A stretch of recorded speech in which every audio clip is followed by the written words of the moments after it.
Oh my god, it looks like Morbius is going to be an absolute train wreck. We just got news this week that they basically deleted all of the Spider-Man tie-in stuff from this movie, which was the driving force for a lot of the interest for Morbius. Everyone just wanted to see, like, how does this fit in with the Spider-Man universe? So that was already super disappointing, and a lot of people didn't even want to see the movie after hearing that. But then I'm sure Sony kind of saw all of the backlash online from that news breaking, so to combat that, they had Daniel Espinosa, the director of Morbius, go on Cinemablend and do an interview, essentially spoiling the entire movie, which really sucks. I wanted to go in this movie with a little bit of excitement and wonder as to what's actually going to happen in this film, and it looks like pretty much everything was just told right to us by the director. So let's take a look at this interview and find out what exactly he said. So the first question that Cinemablend asked him is, what universe does Morbius take place in? Now, this was a huge question that the community had. Everyone was like, is this set in the Amazing Spider-Man universe because of the Oscorp Tower? Is it part of the Venomverse, the Tobey Maguire Spider-Man universe, Tom Holland's, or is it in its own universe, which was also a rumor this week? Daniel Espinosa goes and says that Morbius lives in the same universe as Venom, so boom, that question has been answered right away. We don't even have to watch the movie to find out anymore. Then he says, this is the universe we saw Venom exit at the end of Venom Let There Be Carnage and return to at the end of Spider-Man No Way Home. So just a flat out spoiler right there, but I am glad that there's a little bit of consistency here. Like, they actually want to have their Sony universe characters in the same universe, because that rumor saying that Morbius was going to be in its own universe was just kind of,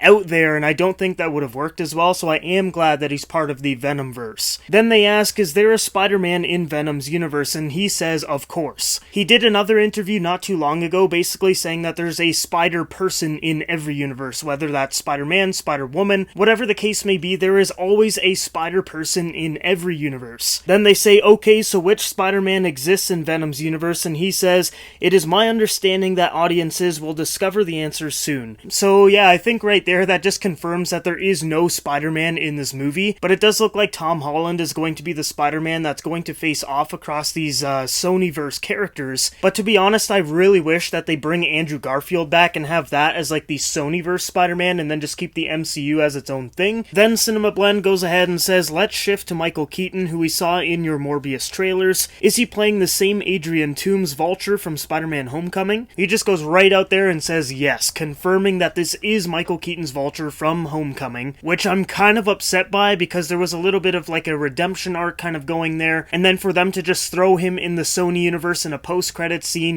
feels kind of lazy to me. I wish they kind of built up to that a little bit, and not just take Peter Parker from his memory, throw him into the Sonyverse, and then now he's, there and he wants to get after Spider-Man again. It feels really lazy, but I hope that it's done a lot better than I'm predicting right now. Next question is, how did he get to Venom in Morbius's universe? Daniel says, at the end of Venom Let There Be Carnage and Spider-Man No Way Home, and in No Way Home itself, it is clearly established that it's possible for characters to transfer from one multiverse to another. The events of No Way Home had the effect of transferring Venom and Vulture, and maybe others, back and forth between the MCU and the Venom universe. So I'm not sure exactly how they're gonna do that. Like, I really hope it's not just the purple ripple in the sky and then Vulture just gets sucked through it and then he's just magically in the Sonyverse, because I feel like that's what they're gonna do. Like, we already saw the post-credit scene for Spider-Man No Way Home, and that was just super lazy. The little Venom symbiote crawling there as Tom Hardy gets teleported back to the Sonyverse. Really bad post-credit scene, and I'm just guessing that it's gonna be on par with how bad that was, because after people saw the premiere, the post-credit scenes were leaked online, and it looks like that's exactly what's gonna happen. There's gonna be like a purple ripple in the sky, Vulture pops up into a prison, they have no record of him doing anything wrong, and then they just let him go, and then he's gonna go ahead and form the Sinister Six, which leads me into the next question that Cinemablend asked, which was, is Vulture in Morbius setting up for a Sinister Six movie? And Daniel goes ahead and says, well,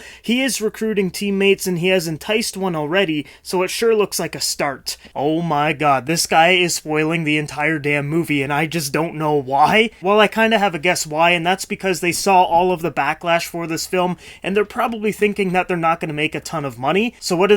They go ahead and throw a billion spoilers out there to try to get the hype going for some Spider-Man connections for this Spider-Man villain, and get people to buy some tickets for Morbius, because I am very worried about the box office performance for this movie. Like, I could see it just being an absolute train wreck. And sorry, there's one more question here. So it says, how did Adrian Toomes get his Vulture suit at the end of Morbius. So boom, that's another spoiler. But anyways, he says if you look closely, you will see it is not quite the same suit as Homecoming. He is a resourceful guy, which doesn't make a ton of sense because his suit was made from Chitauri tech, which happened in the Avengers movie, which the Avengers movie events never happened in the Sony Venomverse. And then the other thing is the Tinkerer in the MCU is the one that built the suit for Michael Keaton's Vulture. So it's not like he built it with a box of scraps or anything. Like, he literally had someone making it with alien tech. So there's no aliens, and I doubt they're gonna just randomly bring the Tinkerer in just to make that suit. So I don't really know how they're gonna explain it, because I'm sure it's going to be like an upgraded version of this suit as well. So yeah, needless to say, I am very worried for the Morbius movie. Everyone that's seen it has said that it's very boring, very bad, the CGI's bad, the story's bad, everything about it is bad, except for him being a bad guy, because Sony wanted to go the route of making him an anti-hero, which I still don't know why, because we haven't had him be an actual villain and fight against Spider-Man yet, but you know, I don't write the script. But yeah, that's it for the video, guys. That is the director of Morbius going ahead and spoiling pretty much the entire movie. I'm guessing Sony and Daniel Espinosa thought by saying all of these spoilers that it would get a little bit of hype going for the movie, but I think it's done even more damage. I'm sure they were looking at all of these answers like, oh, Spider-Man connections, you know, Spider-Man villains, Sinister Six, all this stuff is gonna get people really, really hyped, but it has done the complete opposite. But anyways, guys, leave a comment down below of what you guys think about the director's comments. Are you excited for Morbius? Are you going to buy tickets to go see the movie? I already have tickets for this Thursday, March 31st. I'm hoping that it's got a saving grace to it, like maybe it's a funny movie like how Venom 1 was, because that movie was definitely not a good movie, but it was a good time watching. So I'm hoping that maybe just some way, somehow, this movie is actually somewhat enjoyable, but only time will tell. I'll be posting my review the next day, so make sure you subscribe to see that. But that's it from me, guys. That is the end of the video. Thank you for watching. I will see you guys next week for my review of Morbius. Other than that, I hope you guys all have a great day, and I will see you guys in the next video.